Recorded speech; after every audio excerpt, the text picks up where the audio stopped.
चलिए हम प्रार्थना करेंगे। प्यारे परमेश्वर, तेरा हम धन्यवाद करते हैं, तेरे चरणों में फिर एक बार आते हैं।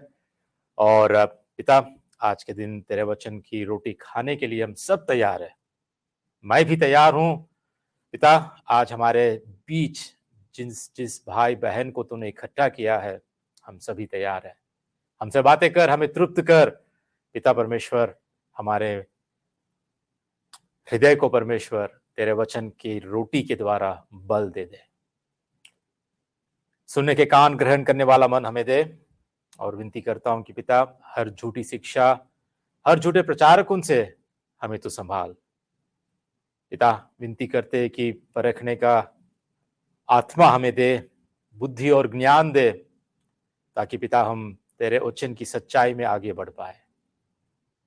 इस प्रार्थना विनती को प्रभु यीशु मसीह के नाम से हम मांगते हैं परम पिता, आमीन। चलिए बैठ जाइए। ठीक है, आज का जो विषय रहेगा, जैसा कि आप देख रहे हैं स्क्रीन पर, मसीह की मनुष्यत्व और ईश्वरत्व को नकारना, denying Christ humanity and divinity. दूसरे पत्रस का दूसरे अध्याय का 1 से 3 जो हमने पढ़ा है, मैं फिर से एक बार पढ़ देता हूं। आपको लग रहा होगा कि भैया इस टॉपिक, तो ये टॉपिक जो आप दिखा रहे हैं ये तो कहीं पर वचन में नहीं दिख रहा है। इस टॉपिक को आप क्यों हमारे आगे रख रहे हैं?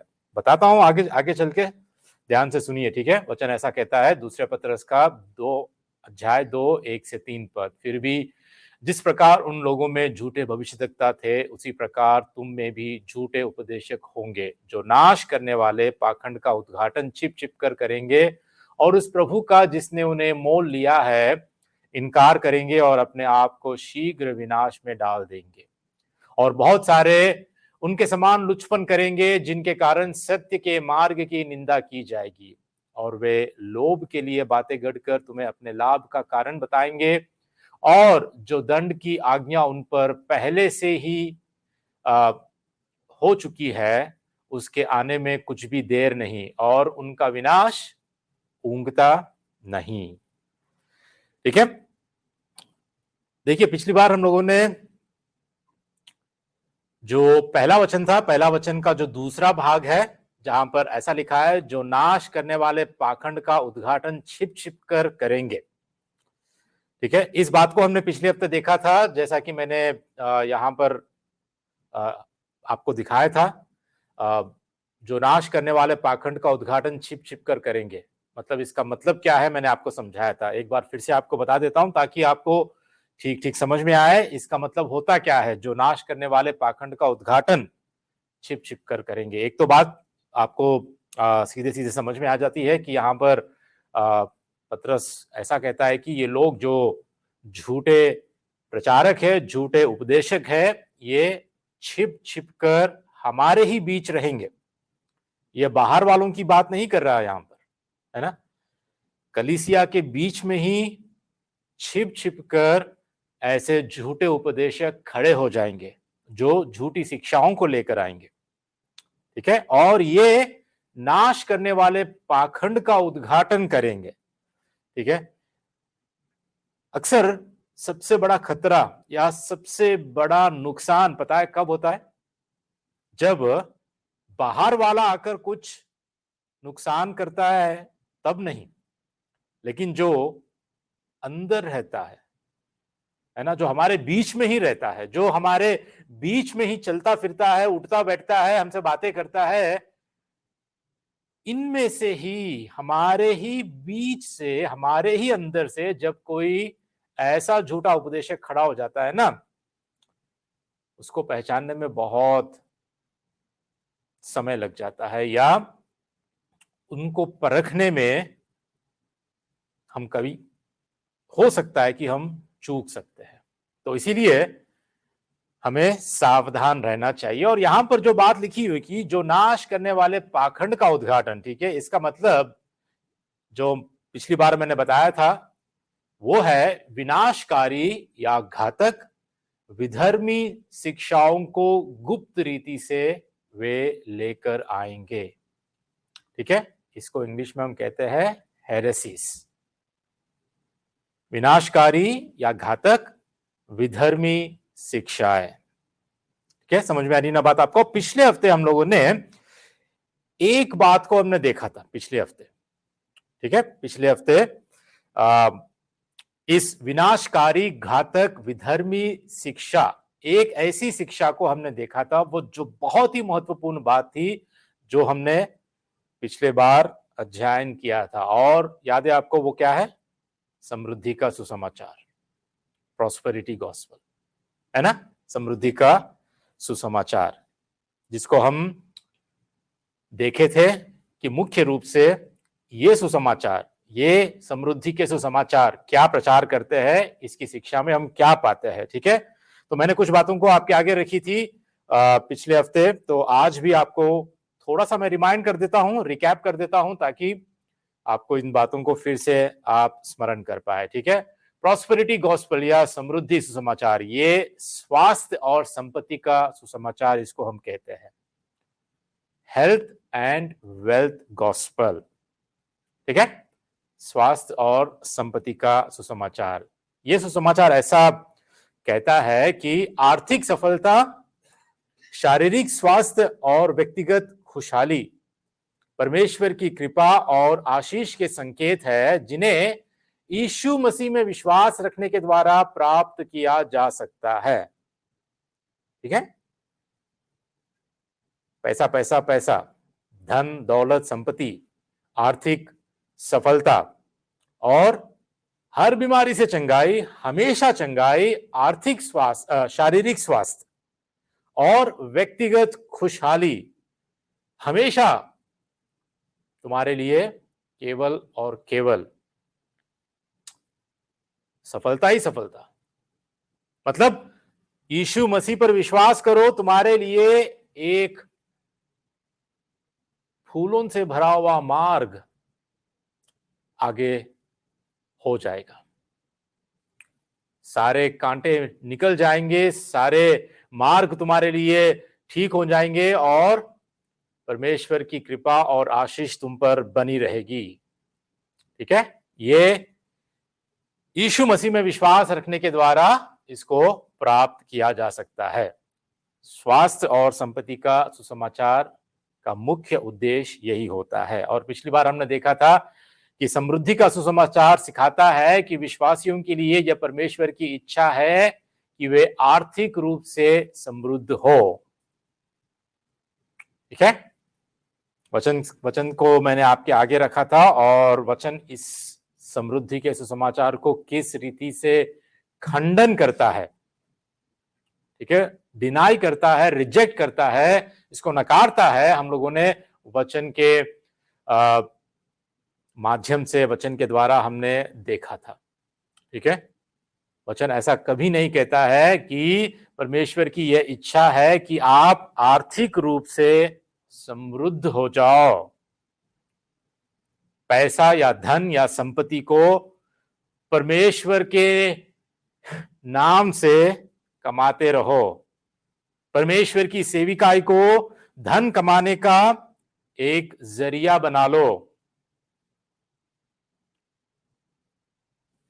ठीक है। तो ये बात को हमने पिछली बार देखा था कि प्रभु का वचन हमसे कहता है कि यदि हमको खाने के लिए है, यदि हमको पहनने के लिए है, तो इसी में आप संतुष्ट रहो, ठीक है। मेहनत करो अपने भविष्य के लिए, अपने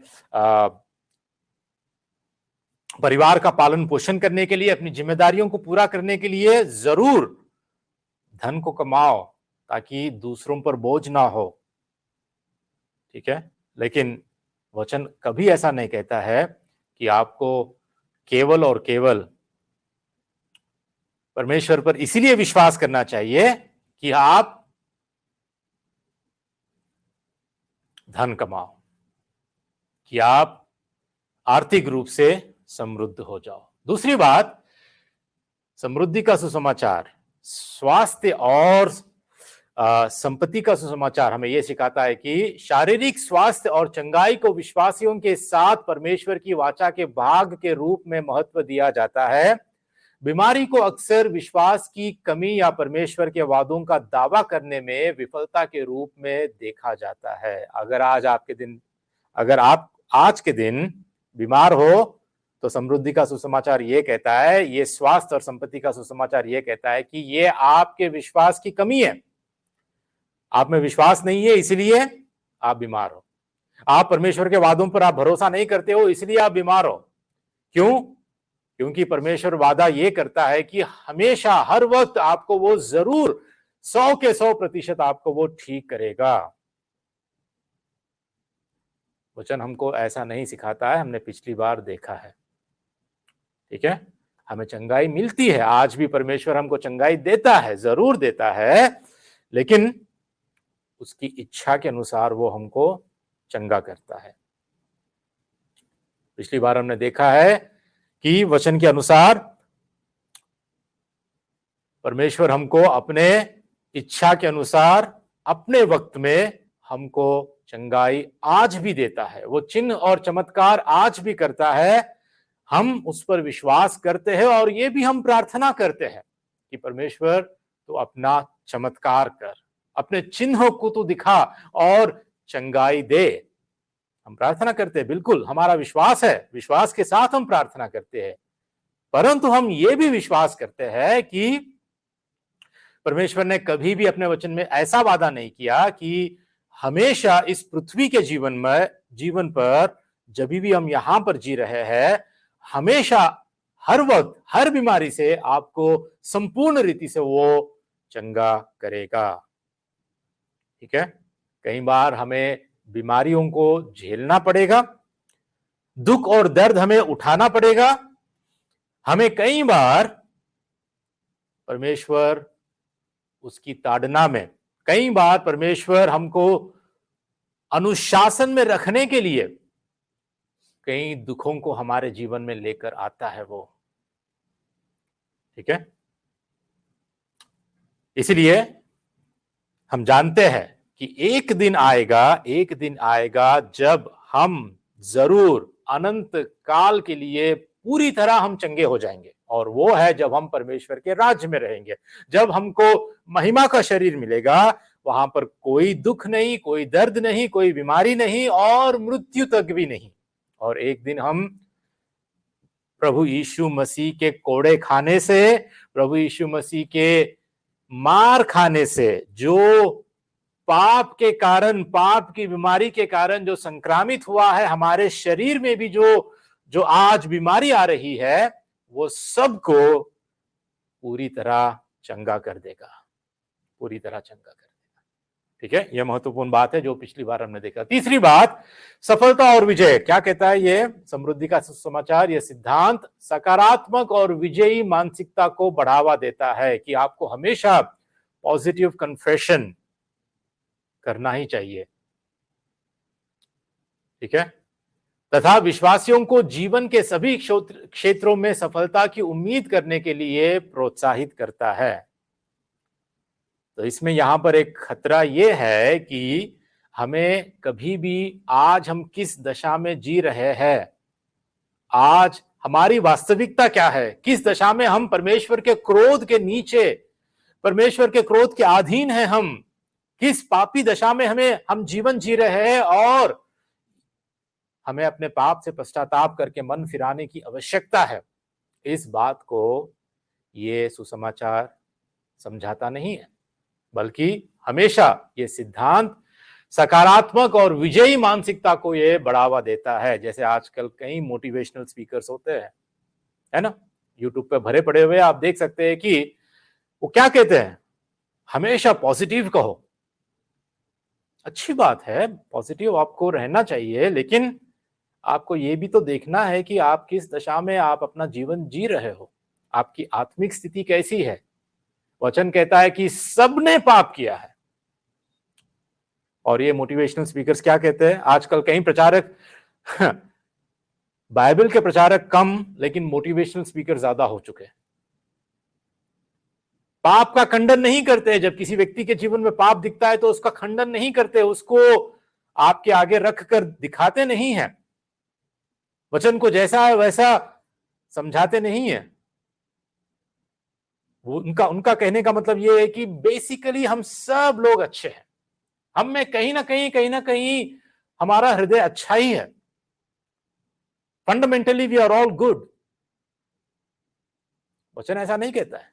वचन तो कहता है कि हम अपने पाप में ही हमारा जन्म हुआ है, और यदि हम अपने पाप से मन ना फिराए, पश्चाताप ना करें और प्रभु यीशु मसीह पर विश्वास ना करें, तो हमारे लिए एक अनंत दंड इंतजार कर रहा है। ठीक है, परमेश्वर का न्याय होने वाला है, परमेश्वर का न्याय होने वाला है। उस न्याय से बचो, मन फिराओ, मन फिराव के फल ले आओ। ठीक है, चौथी बात, विश्वास को एक ऐसी शक्ति के रूप में देखा जाता है जिसका उपयोग विश्वासी भौतिक धन और स्वास्थ्य प्राप्त करने के लिए कर सकते हैं। इसमें बिना किसी संदेह के विश्वास करना शामिल है कि परमेश्वर प्रावधान करेगा या प्रदान करेगा। मतलब अगर आपके पास विश्वास है तो एक विश्वास आपकी एक ऐसी शक्ति है, ये एक ऐसा फोर्स है, ऐसी एक शक्ति है, इसको आप अगर पा ले तो आप जिंदगी में कुछ भी पा सकते हो। वचन को तोड़ मरोड़ कर यदि आप विश्वास आपके मन में है तो आप कुछ भी मांगो परमेश्वर से, आपके लिए हो जाएगा। और ऐसा मांगो कि आपके लिए हो गया है, आप पा लिए हैं। वचन के अन्य भागों को नहीं देखते हैं, परंतु एक ही वचन को उसके संदर्भ से निकालकर प्रचार करने की कोशिश करते हैं। और ये बहुत ही बड़ी खतरनाक बात है, जहां पर आज कई लोग अपने झूठे विश्वास में झूठा मसीही जीवन जी रहे हैं, जहां पर उनको बस यही सिखाया जाता है कि विश्वास करो तो सब मिल जाएगा, नौकरी मिल जाएगी, इंक्रीमेंट मिल जाएगा, बीमारी चली जाएगी, बच्चे हो जाएंगे, आपका परिवार में शांति आ जाएगी, आपको हर दुख दर्द मिट जाएगा, सब कुछ मिट जाएगा, सिर्फ विश्वास करो, और कुछ करने की जरूरत। लेकिन इसके अलावा जो कहना है, जो बातें और भी वचन कहता है, उन सबको टाल देते हैं, उन सबको टाल देते हैं। पता है, प्रभु यीशु इस संसार में, इस धरती पर केवल हमको खुशी देने के लिए नहीं आया है। मैं कई बार आपको बताया, Jesus did not come to make us happy, Jesus came to make us holy. प्रभु यीशु हमको पवित्र बनाने के लिए, पवित्र करने के लिए आया, हमको केवल खुशी देने और केवल हमें प्रसन्न करने के लिए नहीं आया। और जो सच में पवित्र बनता है वो सच्ची खुशी और सच्चे आनंद को वो पाता है, क्योंकि उसका मेल मिलाप एकमात्र सच्चे परमेश्वर के साथ हो जाता है। और जिसके पाप धुले गए, जिसके पाप क्षमा हुए हैं, क्या ही वो मनुष्य धन्य है, वचन कहता है। धन्यता, सच्ची खुशी, सच्चा आनंद केवल और केवल जब हम पवित्र ठहराए जाते हैं, जब हम धर्मी ठहराए जाते हैं, तभी हमको मिलता है। तो इसीलिए ऐसे सुसमाचार से हमें बचे रहना बहुत जरूरी है। ठीक है, पिछली बार मैंने आपको ये बातें बताई थी, लेकिन आज जो बात हमने देखा था वचन में, पहले वचन में, पहले पद में, जहां पर लिखा है कि विनाशकारी घातक विधर्मी शिक्षाओं को गुप्त रीति से लेकर आएंगे। पिछली बार एक उस विनाशकारी शिक्षा को मैंने आपके आगे रखा, आज आपके आगे और एक विनाशकारी शिक्षा को आपके आगे रखना चाहता हूं। इसीलिए आज का टॉपिक यही है, इसीलिए आज की बात, आज का संदेश इसी बात पर है कि ये भी एक विनाशकारी घातक विधर्मी शिक्षा है, जहां पर मसीह की मनुष्यत्व और ईश्वरत्व को नकारा जाता है। ठीक है, they deny the humanity and divinity of Christ. ठीक है, तो इसी विषय में आपको मैं समझाने वाला हूं कि ये बात क्या बात है, क्योंकि ये जो शिक्षा है ना, ये कोई नई बात नहीं है कि आजकल कुछ प्रचारक उठकर अभी अभी हाल ही में ये प्रचार कर रहे हैं, इन ऐसी झूठी शिक्षाओं को दे रहे हैं। नहीं, ये पता है कब से, कब से ये बात, कब से ये शिक्षा, कब से ये प्रचार हो रहा है? जब से कलीसिया का आरंभ हुआ था उसी वक्त से पहली शताब्दी से ही ये झूठा प्रचार हो रहा है। ये झूठी शिक्षा तभी से दी जा रही है जहां पर मसीह की मनुष्यत्व को और ईश्वरत्व को नकारा जाता है।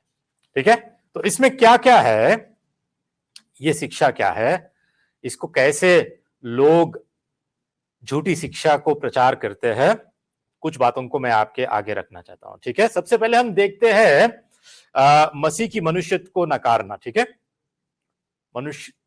मसीह की मनुष्यत्व को नकारना। सबसे पहली बात यह है, क्या कहते हैं ये लोग, इनकी शिक्षा क्या होती है, ध्यान से सुनिए। वो कहते हैं कि मसीह का जो भौतिक शरीर एक भ्रम था और वह केवल मनुष्य जैसा प्रतीत होता था, मतलब मनुष्य जैसा वो दिखता था लेकिन वो मनुष्य था नहीं। ठीक है, ये एक भ्रम है कि मसीह का भी एक शरीर, भौतिक शरीर था, ये एक भ्रम है। यीशु ने वास्तव में पीड़ा नहीं झेली या उसकी मृत्यु नहीं हुई क्योंकि उसके पास वास्तविक मानव शरीर नहीं था। सुन रहे हैं ऐसी शिक्षा? ठीक है, जहां पर कहते हैं कि एक भ्रम है, ये तो एक भ्रम है, मसीह का शरीर कभी था ही नहीं। ठीक है, वो केवल मनुष्य जैसा वो दिखता था लेकिन वो मनुष्य था नहीं, वो शरीर में होकर नहीं आया, वो उसने देह धारण नहीं लिया, वो कभी मरा नहीं, वो कभी दुख और पीड़ा को उसने झेला नहीं क्योंकि उसके पास एक वास्तविक मानव शरीर नहीं था। ठीक है,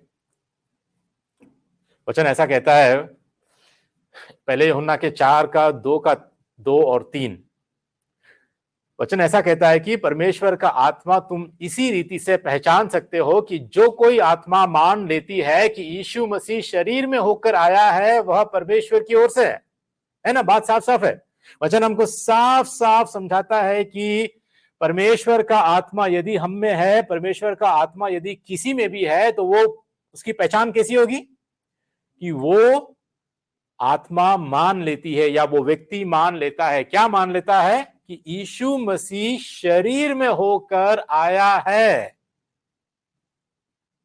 और वह परमेश्वर की ओर से है। यदि कोई नकारता है इस विषय को कि यीशु मसीह शरीर में होकर नहीं आया है, वो केवल भ्रम था, वो केवल वैसे दिखता था, लेकिन वो शरीर उसका सच में मनुष्य का शरीर नहीं था, उसने कोई पीड़ा नहीं झेली, उसने कोई मृत्यु को सही नहीं, तो वचन हमें साफ साफ सिखाता है कि यदि कोई इसको मान लेता है कि यीशु मसीह शरीर में आया है तो वो परमेश्वर का ही आत्मा है, और जो कोई आत्मा यीशु को नहीं मानती वो परमेश्वर की ओर से नहीं है। यही मसीह के विरोधी की आत्मा है जिसकी चर्चा तुम सुन चुके हो कि वह आने वाला है और अब भी जगत में है। मतलब हम क्या देख रहे हैं यहां पर, उसी वक्त इस झूठी शिक्षा का प्रचार हो रहा था जिसके विरोध में ना केवल पतरस हमको यहां पर समझा रहा है, परंतु यूहन्ना भी यहां पर हमको ये सिखा रहा है कि यदि कोई ऐसा कहता है कि यीशु मसीह शरीर में नहीं आया है, वो देह धारित नहीं हुआ है, तो वो झूठी शिक्षा है, वो परमेश्वर का आत्मा नहीं है। ठीक है, दूसरी बात हम देखेंगे कि यीशु मसीह के मनुष्यत्व को जो नकारते हैं उनकी शिक्षा ये होती है कि यीशु के पास मानव शरीर तो था। ठीक है, अब ये क्या कर रहे हैं, अब मान रहे हैं कि हाँ यीशु के पास मानव शरीर तो था लेकिन उसके पास मानवीय बुद्धि या मन नहीं था।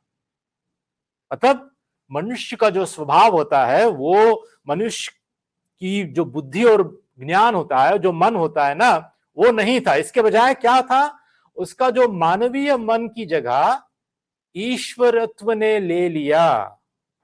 मतलब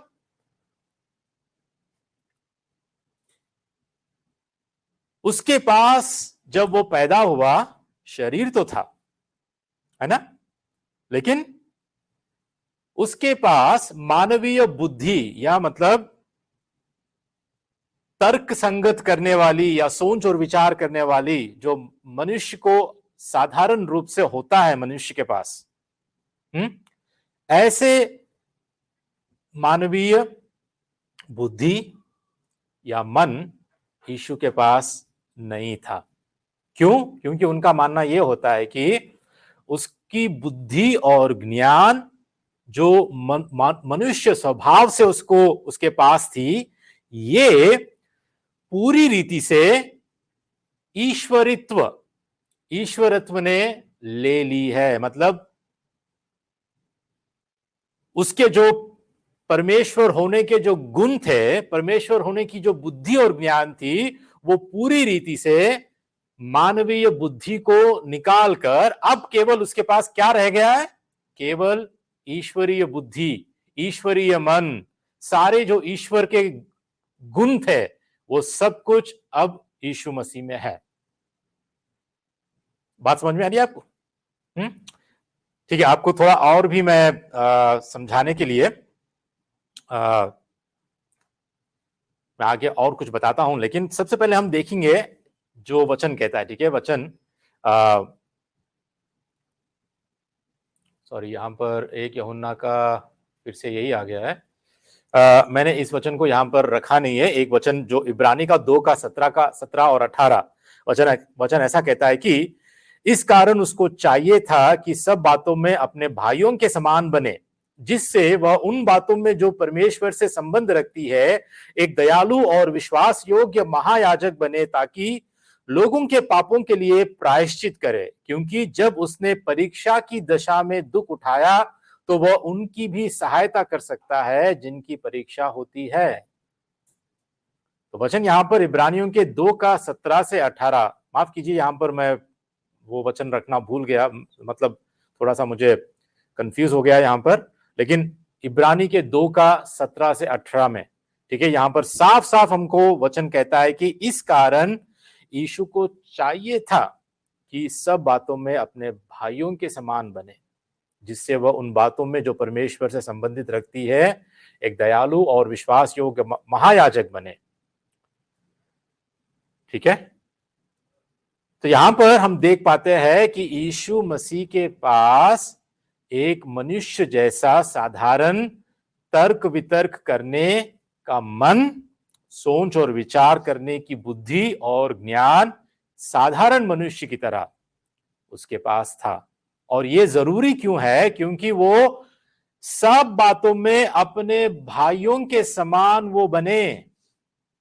अगर सोचो कि यीशु मसीह के पास एक व्यक्ति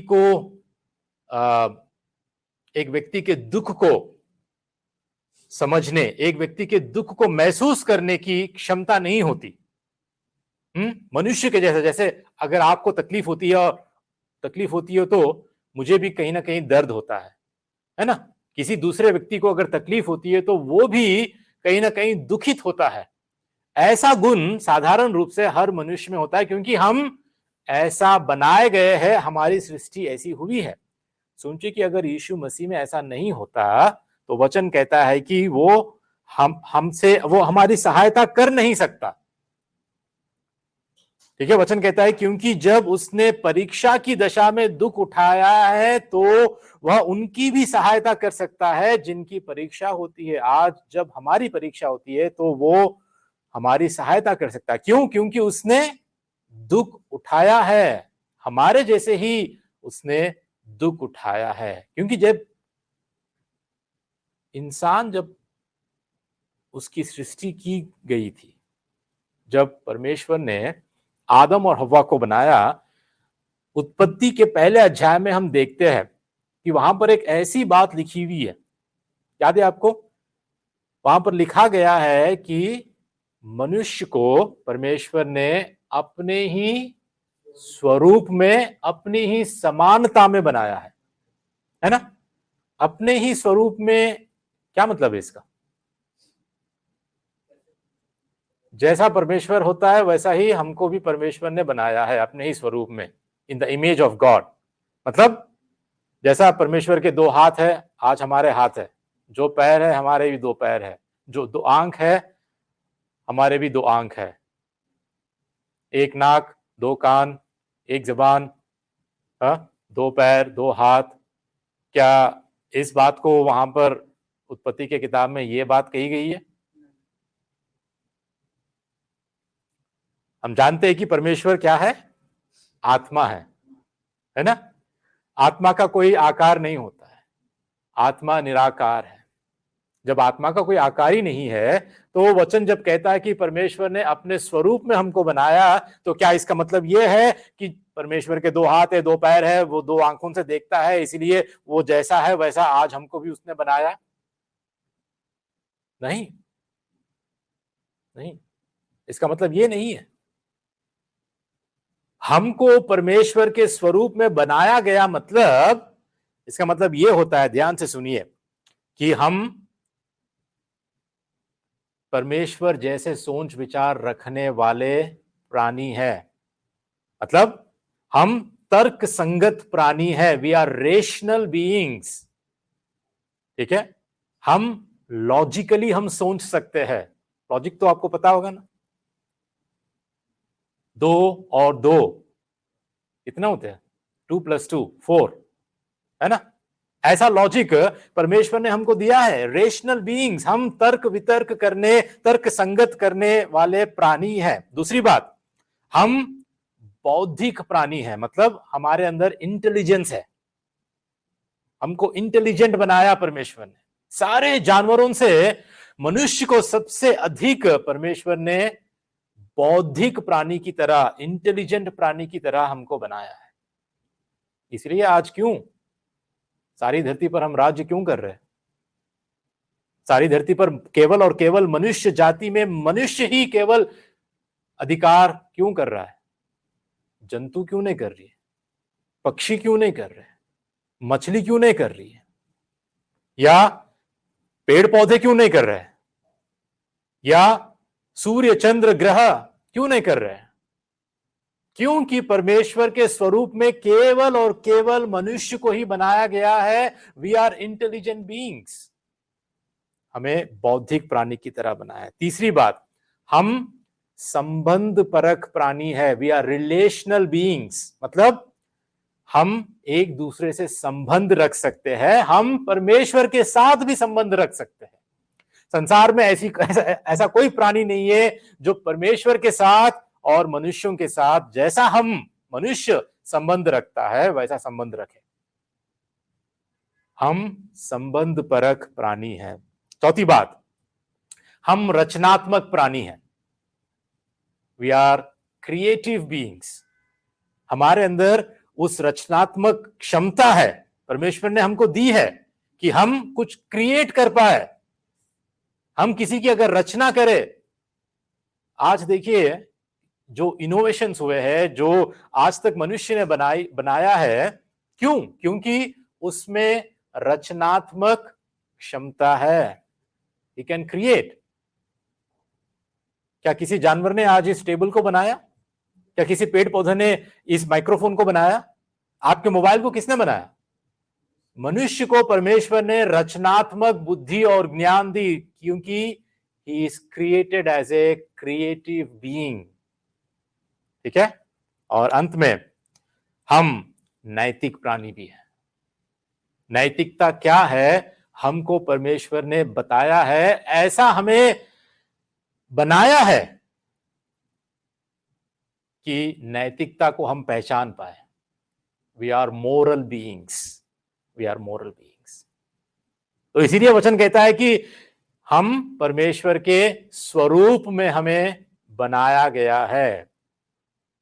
ठीक है, उसके पास जो शक्ति है, उसके पास जो सामर्थ्य है, वो परमेश्वर हमको दिया नहीं। उसके पास जो अधिकार है, उसके पास जो कुछ है, ऐसे जो गुण परमेश्वर के जो महान गुण है, जैसे कि वो सर्वशक्तिमान है, जैसे कि वो सर्वव्यापी है ना, जैसे कि वो सर्वज्ञानी है, ऐसे गुणों को परमेश्वर ने हमको नहीं दिया, परंतु कुछ अपने ही गुणों को परमेश्वर हमारे अंदर डाला है, जिसके द्वारा वचन कहता है कि हम उसके स्वरूप में बनाए गए हैं। तो ये होता है, ये होता है। और देखिए, जब आदम और हव्वा को बनाया गया है तो उनमें भी ये सारे गुण थे, उनको भी ऐसे ही बनाया गया है। ये पाप के पहले, ठीक है, जब उन्होंने आज्ञा का उल्लंघन करके पाप किया है, उसके पहले ही वे ऐसे लोग थे। ठीक है, पतन से पहले आदम अव्वा ऐसा जीवन जी रहे थे, उनको ऐसा बनाया गया था। ठीक है, तो बिल्कुल बिल्कुल प्रभु यीशु मसीह भी जब पैदा हुए थे, जब उनका जन्म हुआ था, जब देह धारण होकर इस संसार में आए थे, प्रभु यीशु मसीह ये सारे साधारण मनुष्य को जो मिलते हैं गुण, उन सारे गुणों से उन्होंने इस संसार में देह धारण हुआ। जैसा कि मैंने आपको बताया, वो तर्क संगत, बौद्धिक, संबंध परक, रचनात्मक और नैतिक विषयों में बिल्कुल बिल्कुल एक साधारण मनुष्य की तरह यीशु मसीह को जन्म दिया गया है। परंतु एक विषय यह है कि उनमें पाप का स्वभाव नहीं था। ठीक है, इस बात को मैं आगे आगे आपको बताता हूं। लेकिन ये सारे गुण प्रभु यीशु मसीह में भी थे। वो साधारण आप और मैं जैसे इंसान है, वो वैसे ही साधारण रीति से उनमें भी तर्क वितर्क करने की और सोच और विचार करने का मन था और बुद्धि थी। ठीक है, लेकिन हुआ क्या है, मनुष्य के पतन के बाद, मनुष्य गिरने के बाद, ये जो क्वालिटीज थे, ये जो इमेज या जो ये स्वरूप था मनुष्य का, वो बिगड़ गया, वो बिगड़ गया। ठीक है, वो पूरी तरह नाश नहीं हुआ। It was not completely destroyed, but it was distorted. वो पूरी तरह विनाश नहीं हुआ, लेकिन वो बिगड़ गया। और यीशु मसीह का इस धरती पर आने का यही कारण है कि जो बिगड़ा हुआ है उसको फिर से सुधारे। परमेश्वर के स्वरूप में जब इंसान था, लेकिन उसके बाद पाप के कारण वो स्वरूप बिगड़ गया। और आज वचन हमें कहता है कि यीशु मसीह का आने का यह कारण है, पिता परमेश्वर की इच्छा यह है कि वो बिगड़ा हुआ स्वरूप आज जो कोई यीशु मसीह के पास आकर अपना मन फिराकर उस पर विश्वास करता है, उसका स्वरूप आज फिर से सुधर जाएगा और अंत में हम प्रभु यीशु मसीह के जैसे हम बन जाएंगे। हम उसके स्वरूप में पूरी तरह हम लोग बन जाएंगे। परमेश्वर का उद्देश्य यह है। तीसरी बात जो यीशु मसीह की मनुष्यत्व को नकारते हैं, उसमें यह है कि भौतिक दुनिया बुरी है। ठीक है, ये शिक्षा ध्यान से सुनिए। इनका कहने का मतलब है कि भौतिक दुनिया बुरी है और मसीह जो परमेश्वर के रूप में था, भौतिक शरीर धारण नहीं कर सकता, क्योंकि आत्मिक अच्छा है और भौतिक बुरा है। मतलब इनके लिए जो भी आत्मिक है वही अच्छा है, जो भी संसार में दिख रहा है, जो भी भौतिक है, जो भी मेटीरियल है, वो बुरा है। यह विश्वास मसीह की सच्ची मानवता और देह धारण को नकारता है। इसको यह भी कहा जाता है नॉस्टिसिज्म। ठीक है, नॉस्टिसिज्म भी इसको कहा जाता है। इसमें यह शिक्षा में इनका हमेशा यही मानना है कि केवल आत्मिक ही अच्छा है, भौतिक बुरा है। इसलिए यीशु मसीह शरीर धारण नहीं कर सकता। क्यों? क्योंकि इनके शिक्षा के अनुसार जो भी शरीर धारण किया है वो बुरा है, जो भी देह धारण किया है वो बुरा है। क्यों? क्योंकि आत्मिक ही अच्छा है और मेटीरियलिज्म या मेटीरियल थिंग्स वो सब कुछ बुरा है। लेकिन वचन क्या कहता है पता है आपको? कुरिन्थियों का 2:9, उसमें यीशु मसीह में ईश्वरत्व की सारी परिपूर्णता कहां पर वास करती थी? सदैव, मतलब उसके देह में वास करती थी। वो सदैव सारी परिपूर्णता, परमेश्वर की सारी परिपूर्णता उसके देह में वास करती थी। वचन साफ साफ हमको कहता है। ठीक है, तो इसीलिए यदि कोई ऐसा प्रचार करता है कि सारा संसार में जो कुछ है, संसार में जो कुछ है, जो कुछ भौतिक है वो सब बुरा है, अगर कोई ऐसा प्रचार करता है तो प्रभु यीशु मसीह भी संसार में देह धारण होकर ही तो आए। वचन ऐसा कहता है कि प्रभु यीशु मसीह के देह में ही ईश्वर की सारी परिपूर्णता वास करती है। और वचन यूहन्ना के 1 और उसके 14 में ऐसा कहता है कि आदि में वचन था और वचन परमेश्वर के साथ था और वचन परमेश्वर था और वचन देहधारी हुआ और अनुग्रह और सच्चाई से परिपूर्ण होकर हमारे बीच में डेरा किया और हमने उसकी ऐसी महिमा देखी जैसी पिता के एक लौते की महिमा। वचन क्या हुआ? वचन हमारे बीच में डेरा किया, है ना? वचन देहधारी हुआ। वचन देहधारी होने में कोई बुराई नहीं है, लेकिन इन लोगों का कहना है कि जो कुछ भौतिक है वो सब बुरा है। और एक वचन ऐसा कहता है कि पहले तीमुथियुस का 2:5, क्योंकि परमेश्वर एक ही है और परमेश्वर और मनुष्यों के बीच में भी एक ही बिचवाई है, अर्थात मसीह यीशु जो मनुष्य है। ठीक है, इस बात को मैं और भी अधिक आपको समझाने की मैं कोशिश करता हूं, लेकिन यहां पर हमें समझना बहुत जरूरी है कि यीशु मसीह की जो मनुष्यत्व है उसको जो नकारते हैं वो सारे झूठे शिक्षक है। वो 100 के 100% प्रभु यीशु मसीह मनुष्य था, मनुष्य है ना? मनुष्य था और मनुष्य है भी।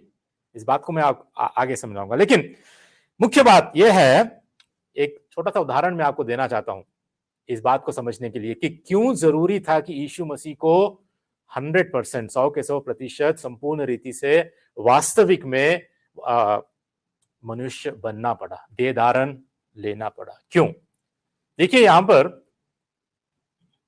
ये कौन है, पता है आपको? हाँ, हुसैन, हाँ, हुसैन बोल्ट। ठीक है, हुसैन बोल्ट ये दुनिया का सबसे तेज दौड़ने वाला इंसान है। धरती पर इसके जैसा तेज कोई नहीं दौड़ सकता। इसका निकनेम है लाइटनिंग बोल्ट, मतलब बिजली के जैसा दौड़ने वाला। इसके पास 8 ओलंपिक मेडल्स है, 8। ठीक है, इसका वर्ल्ड रिकॉर्ड अभी तक पता नहीं मुझे किसी ने तोड़ा या नहीं। ठीक है, तो सोचिए कि ओलंपिक्स में उसेन बोल्ट, अब अगला ओलंपिक्स पेरिस में होने वाला है 2028 में, याद नहीं है मुझे, 2028 में हो सकता है। सोचिए कि पेरिस ओलंपिक्स में जब ओलंपिक्स की ये कंपटीशन, ये प्रतियोगिता होगी, तो उसेन बोल्ट पार्टिसिपेट करने वाला है।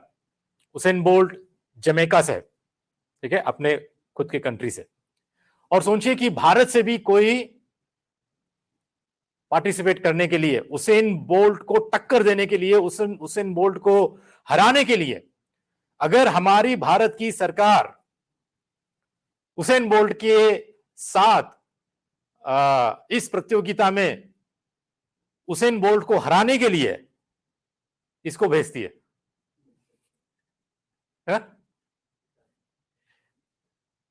उसेन बोल्ट के साथ टक्कर लेने के लिए और उसेन बोल्ट को हराने के लिए भारत सरकार चिता को भेजती है। तो ये कंपटीशन, ये प्रतियोगिता कोई मायने रखती है क्या? ये कोई सही रहेगा क्या? एक मनुष्य के साथ तुम किसको भेज रहे हो? एक ऐसे जानवर को भेज रहे हो जिसको हराना नामुमकिन है ना? मतलब इस ओलंपिक्स में भाग लेने के लिए एक मनुष्य ही जा सकता, एक मनुष्य ही अपनी कंट्री को रिप्रेजेंट कर सकता, चिता नहीं कर सकता, है ना? रिप्रेजेंट करने के लिए मतलब उसको क्या कहते हैं, प्रतिनिधित्व करने के लिए। भारत को प्रतिनिधित्व करने के लिए, भारत को रिप्रेजेंट करने के लिए केवल और केवल मनुष्य को ही जाना पड़ेगा। चिता को हम बेच नहीं सकते। बिल्कुल उसी तरह परमेश्वर के आगे सारे मानव जाति का प्रतिनिधित्व करने के लिए प्रभु यीशु मसीह को मनुष्य बनना पड़ा। वो केवल और केवल ईश्वर की तरह या परमेश्वर की तरह इस संसार में नहीं आ सकता। जैसा कि चिता और हुसैन बोल्ट को हम कंपेयर करें तो ये सही नहीं होता है। सारे मनुष्य जाति का प्रतिनिधित्व करने के लिए, सारे मनुष्य जाति को रिप्रेजेंट करने के लिए परमेश्वर पिता के आगे यीशु मसीह को मनुष्य बनना पड़ा। और उसी तरह परमेश्वर को रिप्रेजेंट करने के लिए, परमेश्वर को प्रतिनिधित्व करने के लिए, मनुष्यों को दिखाने के लिए वो परमेश्वर बनकर इस संसार में, परमेश्वर जैसे परमेश्वर ही इस संसार में मनुष्य बनकर उसको आना पड़ा। समझ में आ रही है बात आपको? ठीक है, इसीलिए प्रभु यीशु मसीह को मनुष्य बनना पड़ा। तो यहां पर सवाल आपके पास यह है कि क्या यीशु के पास आज भी स्वर्ग में मानव स्वभाव है? क्या यीशु मसीह आज भी, जब वो स्वर्ग में है, पुनरुत्थान हुआ है, पुनरुत्थान होने के बाद जब वो स्वर्ग आरोहण हो गया, पिता के पास आज है, तो क्या यीशु मसीह के पास आज वो मनुष्य का स्वभाव है? वो जैसा इस संसार में मनुष्य था, क्या आज भी यीशु मसीह मनुष्य है? सिर्फ धर्मेंद्र बोल रहा है, क्या लगता है आपको?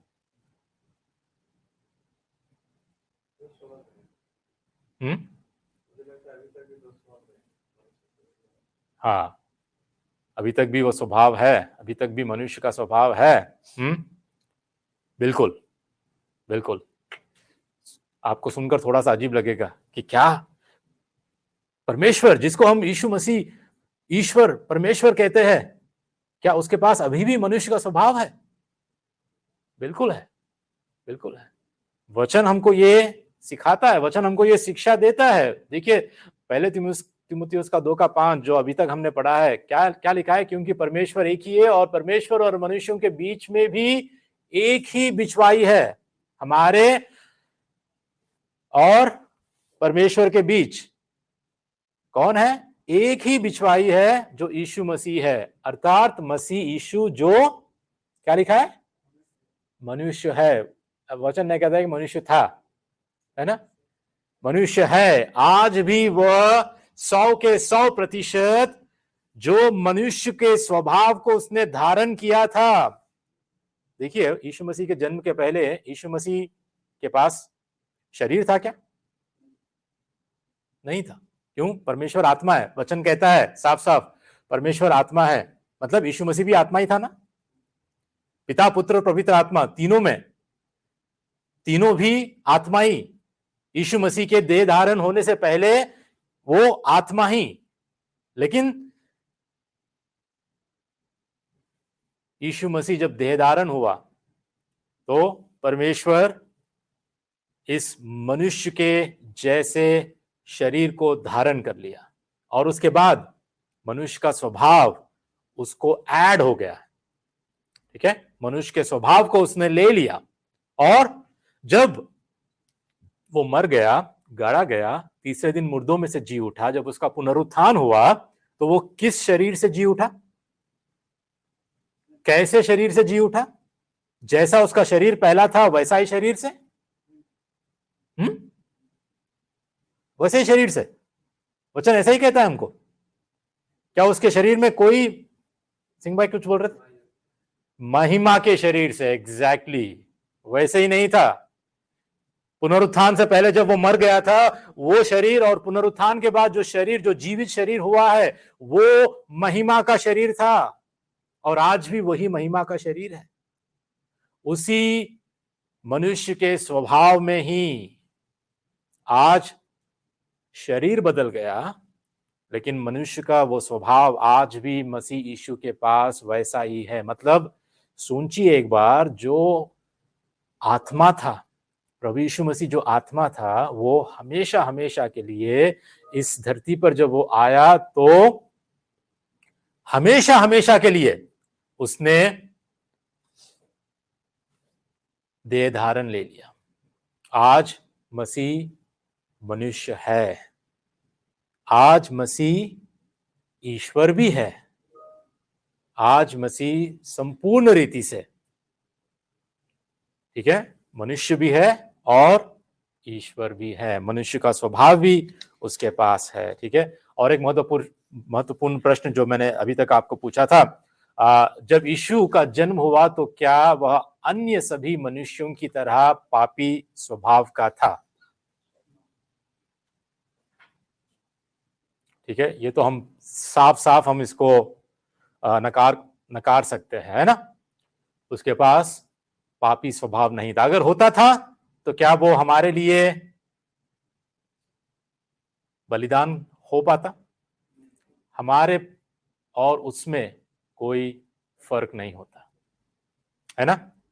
वचन कहता है कि इब्रानियों का 4:15, क्योंकि हमारा ऐसा महायाजक नहीं जो हमारी निर्बलताओं में हमारे साथ दुखी ना हो सके, वरन वह सब बातों में हमारे समान परखा तो गया तो भी निष्पाप निकला।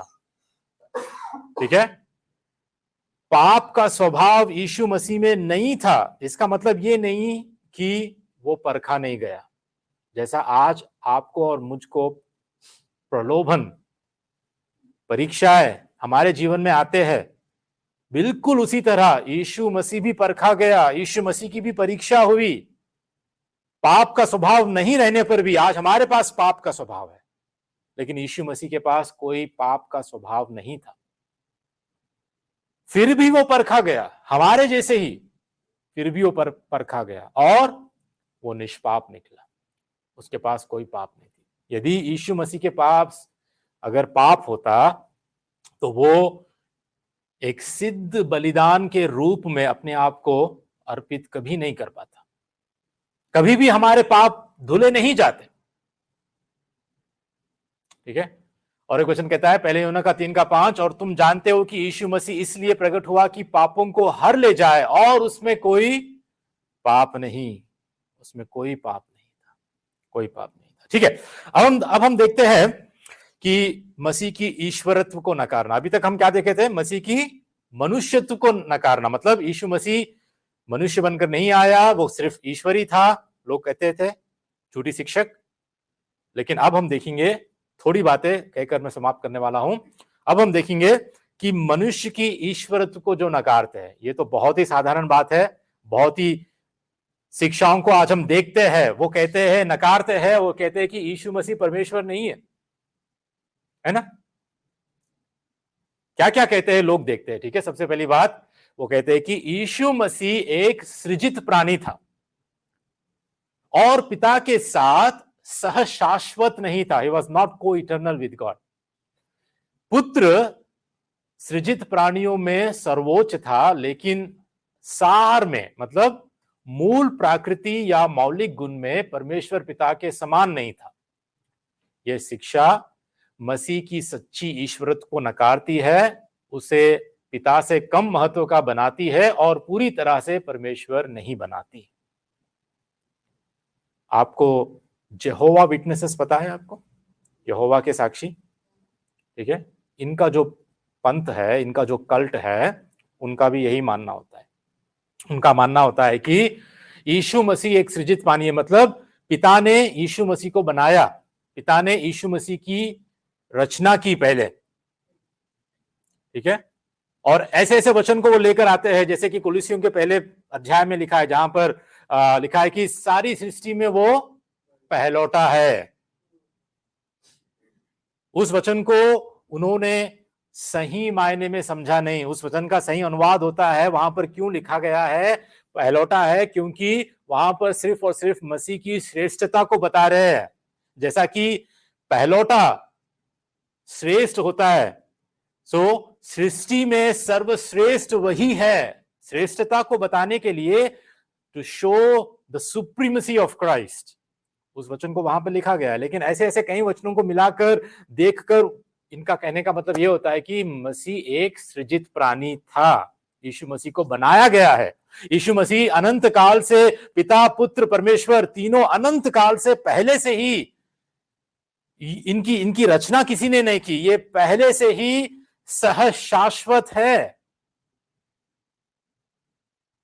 वचन हमको ऐसा कहता है कि परमेश्वर को, जो परमेश्वर त्रिएक परमेश्वर है, पिता पुत्र और पवित्र आत्मा, इनको कोई बनाया नहीं है। ऐसा नहीं है कि पिता ने पहले पुत्र को बनाया, नहीं। दे आर को इटर्नल, वो हमेशा से अस्तित्व में रहे हैं, हमेशा से। ठीक है, पुत्र सृजित प्राणी में सर्वोच्च था, लेकिन सार में परमेश्वर पिता के समान नहीं था। मतलब परमेश्वर के मूल प्रकृति या मौलिक गुणों में वो परमेश्वर के समान नहीं था। इनकी शिक्षा ऐसी होती है। लेकिन जब हम वचन को देखते हैं, वचन क्या कहता है पता है? 3 बातें यहां पर, यूहन्ना का 1 का 1, आदि में वचन था और वचन परमेश्वर के साथ था और वचन परमेश्वर था, और यही वचन देहधारण होकर हमारे बीच में डेरा किया। साफ है, वचन आदि में था और वचन परमेश्वर के साथ था और वचन परमेश्वर था। वचन को किसी ने बनाया नहीं, सृजा नहीं। यीशु मसीह को किसने सृजा नहीं। यूहन्ना 10 के 30 में यीशु मसीह कहता है मैं और पिता एक है। और फिर कुलिस्सियों का 2 के 9 में उसमें ईश्वरत्व की सारी परिपूर्णता सदैव वास करती है। ठीक है, हमेशा से अस्तित्व में पिता पुत्र और पवित्र आत्मा हमेशा से रहे हैं। ठीक है, दूसरी शिक्षा ऐसा कहती है कि यीशु का जन्म मात्र एक मनुष्य के रूप में हुआ था और बाद में, ठीक है, बपतिस्मा, पुनरुत्थान या स्वर्गारोहण के समय उन्हें परमेश्वर के पुत्र के रूप में गोद लिया गया था। यह शिक्षा बताती है कि यीशु स्वभाव से ईश्वरीय नहीं थे, बल्कि उन्हें परमेश्वर द्वारा ईश्वरीय दर्जा दिया गया था। मतलब यीशु मसीह के आने के बाद, उनका जन्म होने के बाद, जब बपतिस्मा हुआ और फिर जब पुनरुत्थान हुआ और जब स्वर्गारोहण हुआ, तभी यीशु मसीह को परमेश्वर के पुत्र के रूप में गोद ले लिया गया। और तब से परमेश्वर ने अपने पुत्र को, यीशु मसीह को पुत्र के रूप में स्वीकार कर लिया। ठीक है, ये और एक झूठी शिक्षा है। ठीक है, ऐसा नहीं है, हम जानते हैं। वचन कहता है पहले यूहन्ना का 1 का 14 में, वचन देहधारी हुआ और अनुग्रह और सच्चाई से परिपूर्ण होकर हमारे बीच में डेरा किया और हमने उसकी ऐसी महिमा देखी जैसी पिता के एक लौते की महिमा। ठीक है, पहले से ही यीशु मसीह परमेश्वर का पुत्र है, पहले से ही वो परमेश्वर है। बपतिस्मा के वक्त नहीं, बपतिस्मा के वक्त जो आवाज आई, जो आकाशवाणी हुई, उसी के कारण परमेश्वर ने उसको गोद ले लिया। ये मेरा प्रिय पुत्र है, इससे मैं प्रसन्न हूं। जब वह आकाशवाणी आई तभी क्या यीशु मसीह को गोद लिया गया है? नहीं, वो पहले से ही। वचन क्या कहता है? वचन देहधारी हुआ और अनुग्रह और सच्चाई से परिपूर्ण होकर हमारे बीच में डेरा किया और हमने उसकी ऐसी महिमा देखी जैसी पिता के एकलौते की महिमा।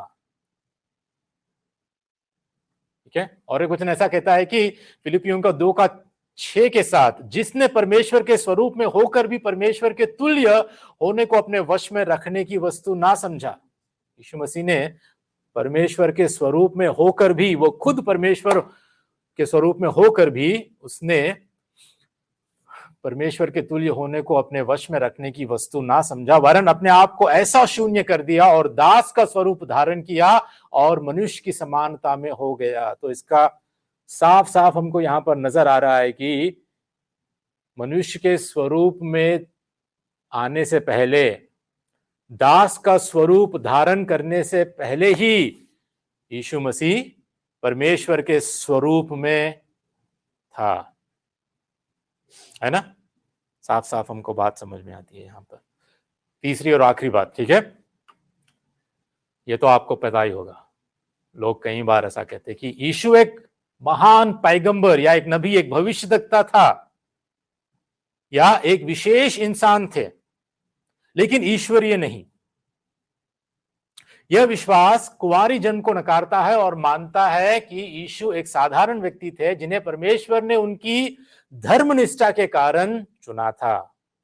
साथ ही साथ इन लोगों का मानना यह भी होता है कि यीशु मसीह कभी सूली पर नहीं चढ़ा, और ये खासकर हमारे मुसलमान भाई, ठीक है, इस्लाम में उनका मानना यही होता है कि यीशु मसीह एक महान भविष्यद्वक्ता, एक महान पैगंबर, एक परमेश्वर के संदेश को लेकर आने वाले थे, और विशेष करके वो एक साधारण इंसान की तरह ही थे, लेकिन वो ईश्वर नहीं थे, वो परमेश्वर नहीं थे।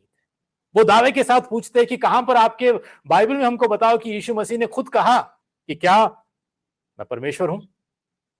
क्या यीशु मसीह ने कभी दावे के साथ कहा कि मैं परमेश्वर हूं, मेरी आराधना करो?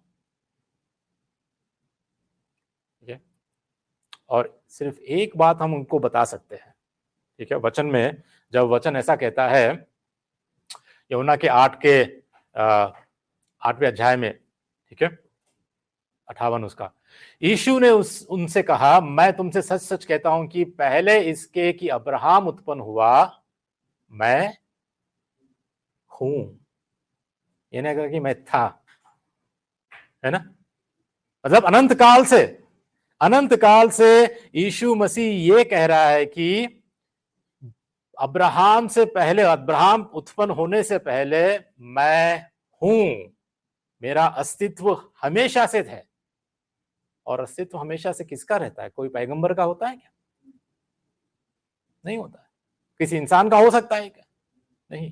कौन दावे के साथ यह कह सकता है कि मैं हमेशा से अस्तित्व में मैं हूं, मेरे ही द्वारा सारी सृष्टि की रचना हुई है, मेरे ही कारण मैं ही हूं सारे सृष्टि की रचना करने वाला? यूहन्ना के दूसरे अध्यायों में भी हम देख पाते हैं इन बातों को, ठीक है। और एक बात हम ये देख पाते हैं यूहन्ना के 20 के 28 में, यह सुनकर तोमा ने उत्तर दिया, हे मेरे प्रभु, हे मेरे परमेश्वर। यहूदी, पता है, जब यीशु मसीह ने यह दावा किया कि मैं पिता का पुत्र हूं, तो वो पत्थर ले लिए मारने के लिए। क्यों? क्योंकि उनका मानना है कि यदि कोई कहता है कि मैं परमेश्वर का पुत्र हूं, तो वो अपने आप को परमेश्वर के समान, उसके तुल्य, उसकी समानता में अपने आप को परमेश्वर कह रहा है। ये सबसे बड़ी धर्म के विरोध कहने वाली बात है। ये दिस इज ब्लास्फेमी, और इसीलिए उन लोगों ने पत्थर उठा लिए मारने के लिए। और यही यहूदी, ठीक है, तोमा भी एक यहूदी था, और यीशु मसीह के पुनरुत्थान के बाद तोमा अब ये कह रहा है कि हे मेरे प्रभु, हे मेरे परमेश्वर। अगर यीशु मसीह परमेश्वर नहीं है, अगर यीशु मसीह कहता है कि नहीं नहीं तोमा, मैं परमेश्वर नहीं हूं, क्यों मुझे परमेश्वर कह रहे हो? ऐसा कभी नहीं कहा यीशु मसीह ने। उसने स्वीकार किया, उसने आराधना को स्वीकार की, और परमेश्वर होने के कई कई कई गुणों को उसने प्रकट किया, कई गुणों को प्रकट किया। जो चिन्ह चमत्कार किए वो कोई नहीं कर सकता था, केवल परमेश्वर। जो अपनी सृष्टि पर अधीनता उसने बताई, अधिकार को दिखाया, वो कोई नहीं कर सकता था, केवल परमेश्वर। और फिर वचन को हम ये भी देखते हैं तीतुस का 2:13, जहां पर उस धन्य आशा की, अर्थात अपने महान परमेश्वर और उद्धारकर्ता यीशु मसीह की महिमा के प्रकट होने की प्रतीक्षा करते रहे। ठीक है, वचन में हमको साफ साफ एक ही बात में महान परमेश्वर और उद्धारकर्ता यीशु मसीह की महिमा, जिससे हमें यह प्रकट होता है कि यीशु मसीह परमेश्वर है। त्रिएक परमेश्वर का जो दूसरा व्यक्ति है वो यीशु मसीह है। ठीक है, तो ये सारी बातें हमें ध्यान देना जरूरी है। इसीलिए, ठीक है, आज जो झूठे शिक्षक है, झूठे प्रचारक है, यीशु मसीह की मनुष्यत्व को, उसकी मानवता को और उसके ईश्वरत्व को जो नकारते हैं, इनसे हमें सावधान रहना चाहिए। मुख्य बात यह है, देखिए, मुख्य बात यह है कि जब हम यीशु मसीह की सिद्धांत को नहीं समझ पाते, क्रिश्चियोलॉजी को, हम नहीं समझ पाते हैं ना, वहीं पर हम गलत हो जाते हैं। इसीलिए मसीह के सिद्धांत को समझना हमारे लिए बहुत जरूरी है, ताकि हम झूठी शिक्षा से हम बच पाए। ठीक है, देखिए प्रभु यीशु मसीह ने अपनी ईश्वरत्व को कभी नहीं खोया। उसने जब वो इंसान बनकर भी आए, वो ऐसा नहीं था कि उन्होंने थोड़े समय तक बंद कर दिया, थोड़े समय तक परमेश्वर होना रोक दिया, ऐसा नहीं था। हमेशा हमेशा हमेशा के लिए वो ईश्वर ही थे और है भी। ठीक है, जब उन्होंने देह धारण किया तो अपने ईश्वरीय स्वभाव में मनुष्य का स्वभाव भी जुड़ गया। It was added to him. ठीक है, ऐसा नहीं कि उनका ईश्वरीय स्वभाव चला गया और मनुष्य का स्वभाव उनमें आ गया, नहीं। ईश्वरीय स्वभाव से मनुष्य का स्वभाव जुड़ गया देह धारण के समय। और यह बात समझना हमारे लिए बहुत बहुत जरूरी है। यीशु मसीह में दो स्वभाव को हम पाते हैं आज भी, ईश्वरीय स्वभाव और मनुष्य स्वभाव, मानवीय स्वभाव। ठीक है, इसलिए 100 के 100% ट्रूली ह्यूमन, 100 के 100% ट्रूली गॉड। संपूर्ण रीति से 100 के 100% आज यीशु मसीह मनुष्य है और 100 के 100% आज यीशु मसीह परमेश्वर भी है। ठीक है, ये दो स्वभाव भिन्न भिन्न है, इसमें कोई मिलावट नहीं है। ये दो स्वभाव मिलकर एक तीसरा स्वभाव उत्पन्न हो रहा है, ऐसी भी बात नहीं है। ठीक है, ये दो स्वभाव भिन्न है और एक ही व्यक्ति में है। दो स्वभाव एक ही व्यक्ति में, वो है यीशु मसीह में। संसार में ऐसा कोई नहीं है जिसमें हम ये देख पाते हैं। प्रभु हमारी मदद और सहायता करे। चलिए हम प्रार्थना